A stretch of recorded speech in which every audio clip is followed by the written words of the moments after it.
अस्सलाम वालेकुम बच्चों, आज हम डिस्कस करेंगे vector addition by rectangular components. इसमें ये हमारे पास जो हॉरिजॉन्टल एक्सिस है इसको हम लोग एक्स एक्सिस, ये वर्टिकल एक्सिस इसको हम वाई एक्सिस कहते हैं। हमारे पास यहाँ पर हैं दो वेक्टर ए और बी। ये जो दो वेक्टर हैं ए और बी, हम लोगों ने इन दो वेक्टर की यहाँ पर एडिशन करनी है बाय रेक्टेंगुलर कंपोनेंट्स मेथड के जरिए। तो ये कैसे करेंगे? सबसे पहले तो आपने इन दो वेक्टर ए और बी को हेड टू टेल रूल से ज्वाइन करना है। तो वेक्टर बी को वेक्टर ए से इस तरह से ज्वाइन करना है कि वेक्टर बी की जो टेल है वो वेक्टर ए के हेड से मिल जाए। और रिजल्टेंट कैसे मिलेगा कि फर्स्ट वेक्टर की टेल को लास्ट वेक्टर के हेड से मिला दें, तो ये हमारे पास रिजल्टेंट होगा। और मजीद अब इस डायग्राम को कैसे कंस्ट्रक्ट करेंगे? वेक्टर ए के हेड से परपेंडिकुलर ड्रा करना है एक्स एक्सिस के ऊपर। इसी तरह से वेक्टर बी के हेड से भी एक परपेंडिकुलर ड्रा करना है एक्स एक्सिस के ऊपर। और फिर इसके बाद यहाँ से एक परपेंडिकुलर लाइन जो है वो भी आपने इसके ऊपर ड्रा करनी है। अब इस तरह से वेक्टर ए के दो कंपोनेंट बन गए। वेक्टर ए का ये हॉरिजॉन्टल कंपोनेंट जो कि एक्स एक्सिस के अलोंग है, इसको हम ए एक्स कहते हैं। वेक्टर ए का ये वर्टिकल कंपोनेंट जो कि वाई एक्सिस के अलोंग है, इसको हम लोग ए वाई कहते हैं। इसी तरह से वेक्टर बी जो है, इसका ये जो हॉरिजॉन्टल कंपोनेंट है जो कि एक्स एक्सिस के अलोंग है, इसको हम बी एक्स कहते हैं। इसी तरह से वेक्टर बी का ये जो वर्टिकल कंपोनेंट है जो कि वाई एक्सिस के अलोंग है, इसको हम लोग बी वाई का नाम देते हैं। अब मजीद इसमें ये देखें कि ये जो लाइन सेगमेंट है इस लाइन सेगमेंट के इक्वल और पैरेलल है। अगर ये बी एक्स है तो ये भी हमारे पास क्या होगा? बी एक्स होगा, क्यू से लेकर आर तक। इसी तरह से ये लाइन सेगमेंट इस लाइन सेगमेंट के इक्वल और पैरेलल है। अगर ये ए वाई है तो ये लाइन सेगमेंट भी ए वाई के इक्वल होगा। और हमारे पास इसी तरह से देखें कि इस रिजल्टेंट वेक्टर आर का ये टोटल हॉरिजॉन्टल कंपोनेंट जो कि एक्स एक्सिस के अलोंग है, इसको नाम देते हैं आर एक्स का। इसी तरह से इस वेक्टर आर का ये टोटल वर्टिकल कंपोनेंट जो कि वाई एक्सिस के अलोंग है, इसको हम नाम देते हैं आर वाई का। तो ये आर एक्स किसके इक्वल होगा? आर एक्स जो है वो यहाँ पर ए एक्स प्लस बी एक्स के सम के इक्वल है। और ये जो आर वाई है ये हमारे पास ए वाई प्लस बी वाई के सम के इक्वल है। हाँ जी बच्चों, इन इक्वेशंस को गौर से देखें। हमारे पास O R is equal to O Q plus Q R.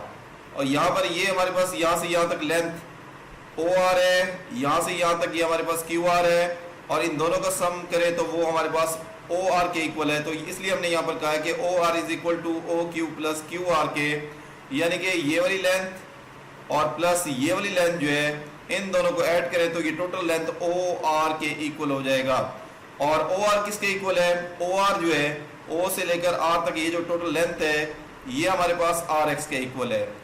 और ओ आर की जगह इसी तरह से हमने आर एक्स पुट कर दिया है।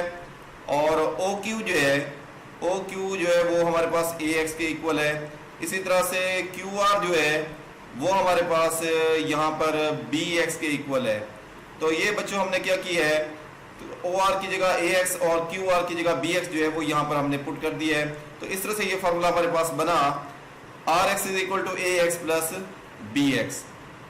यानी कि ये जो आर एक्स है ये इस ए एक्स और बी एक्स के सम के इक्वल होगा। इसी तरह से वर्टिकल कंपोनेंट्स में देखें कि ये हमारे पास लेंथ यहाँ से लेकर यहाँ तक आर पी, तो ये आर पी हमारे पास किसके इक्वल है? R S plus S P के। तो आर पी की length R S plus S P के सम के बराबर है। आर पी को हमने आर वाई से, आर एस को ए वाई से, एस पी को बी वाई से हमने रिप्रेजेंट किया है। इस तरह से हम ये कह सकते हैं कि ए वाई और बी वाई की दोनों की लेंथ का सम जो है वो आर वाई के इक्वल होगा। तो ये बच्चों हमारे पास है दूसरी क्वेश्चन जो कि इस डायग्राम से रिलेटेड है। हाँ जी बच्चों, हमने अब इस रिजल्टेंट को दो शक्लों में लिखना है। रिजल्टेंट को वेक्टर फॉर्म में भी लेना है, रिजल्टेंट को मैग्नीट्यूड की फॉर्म में भी लेना है। तो सबसे पहले हम रिजल्टेंट को वेक्टर फॉर्म में कैसे लेंगे इसको जरा गौर से देखें। वेक्टर की फॉर्म में लिखा जाता है vector R is equal to R X I hat plus R Y J hat. यानी कि ये हमारे पास एक्स रिजल्टेंट के एक्स कंपोनेंट की वैल्यू है और ये यूनिट वेक्टर है। ये रिजल्टेंट के वाई कंपोनेंट की वैल्यू है और ये यूनिट वेक्टर है।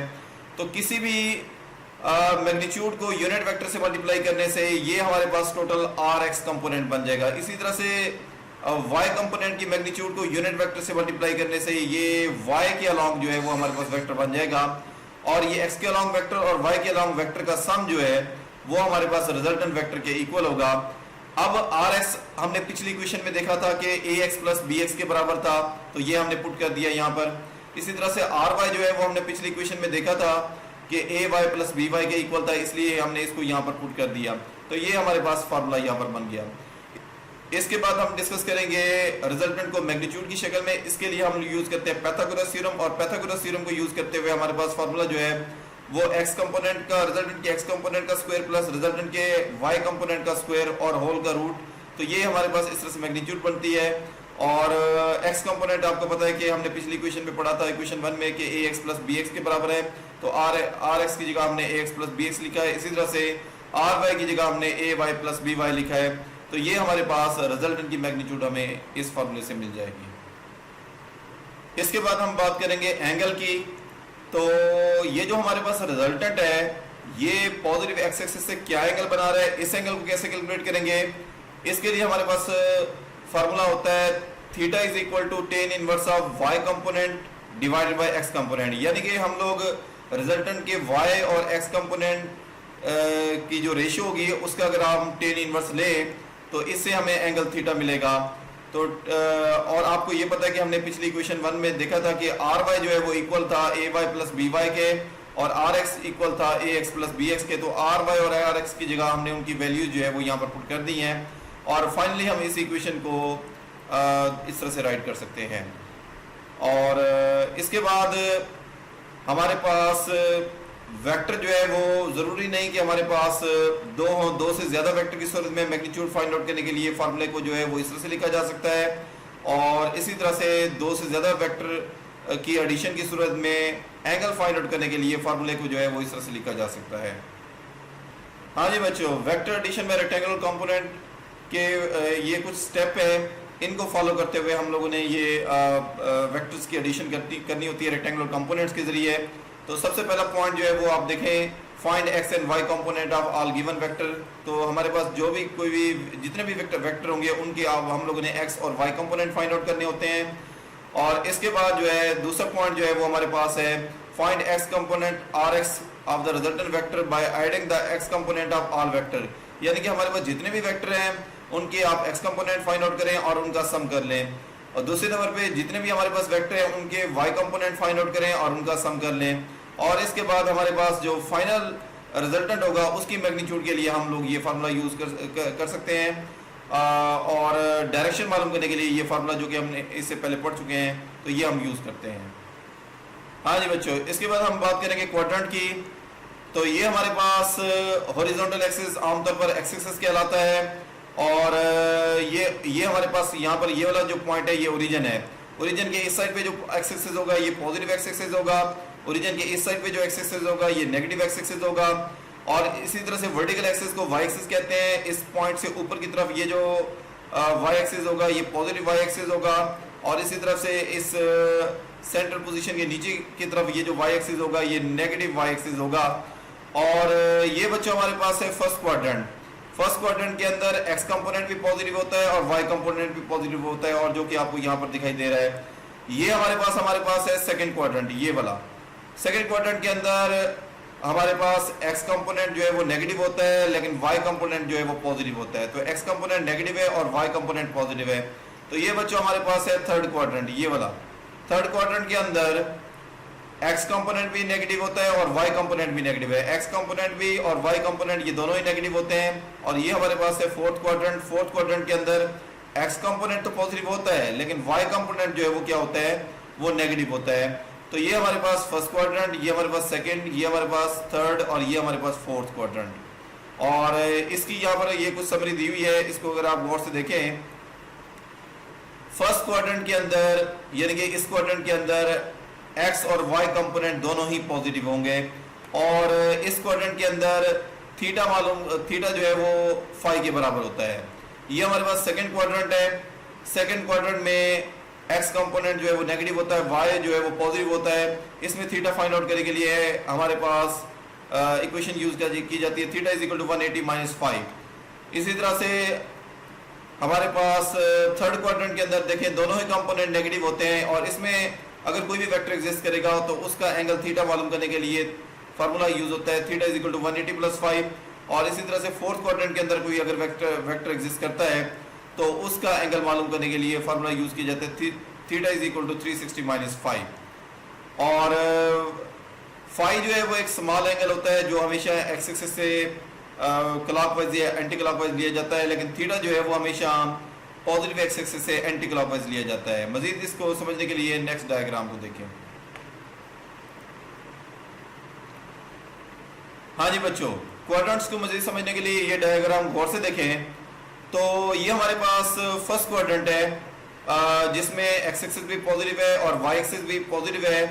अगर कोई वेक्टर फर्स्ट क्वाड्रेंट के अंदर एग्जिस्ट करेगा तो यहाँ पर फाई कैसे बनेगा? फाई जो है वो हमेशा एक्स एक्सिस से हमने बनाना होता है, तो ये एक्स एक्सिस से ये एंगल जो है ये फाई है और थीटा भी हमारे पास यही है, तो इसलिए फर्स्ट क्वाड्रेंट में थीटा जो है वो फाई के बराबर होगा।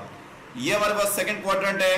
सेकंड क्वाड्रेंट में एक्स एक्सिस नेगेटिव होता है और वाई एक्सिस जो है वो क्या होता है, वो पॉजिटिव होता है। और इस क्वाड्रेंट के अंदर ये हमारे पास फाई है। अब थीटा क्या है? थीटा हमेशा पॉजिटिव एक्स एक्सिस से एंटी क्लॉकवाइज लिया जाता है। तो ये बच्चों यहाँ से यहाँ तक ये जो एंगल है, यहाँ से लेकर यहाँ तक ये एंगल हमारे पास थीटा है। तो ये थीटा किसके बराबर होगा? बच्चों याद रखें, ये जो पूरा हाफ सर्कल होता है ये 180 का होता है। 180 में से ये वाला फाई निकाल लें, ये वाला फाई, तो बकिया हमारे पास यही एंगल बचेगा जो कि हमारे पास इक्वल होगा theta is equal to 180 minus 5 के। तो यानी कि सेकंड क्वाड्रेंट के अंदर ये वाला एंगल थीटा है यहाँ से यहाँ तक, जिसको मैंने यहाँ तक रेड लाइन से शो किया है। तो ये एंगल जो थीटा है ये 180 माइनस 5 के इक्वल है, क्योंकि पूरा ये हाफ सर्कल 180 का होता है और उसमें से अगर आप ये वाला फाई निकाल लें तो बकिया हमारे पास यही एंगल बचेगा जो कि 180 माइनस 5 होगा।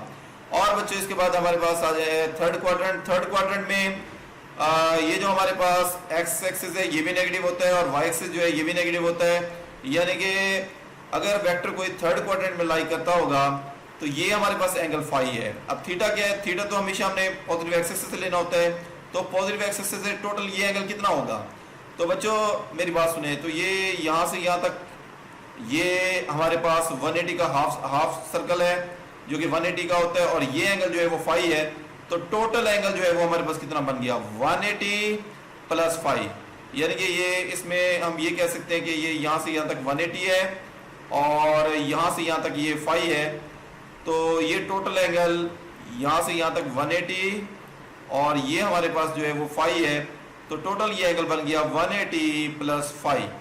तो 180 प्लस 5 जो है, तो इसलिए हमारे पास यहाँ पर थीटा इक्वल है 180 प्लस 5 के।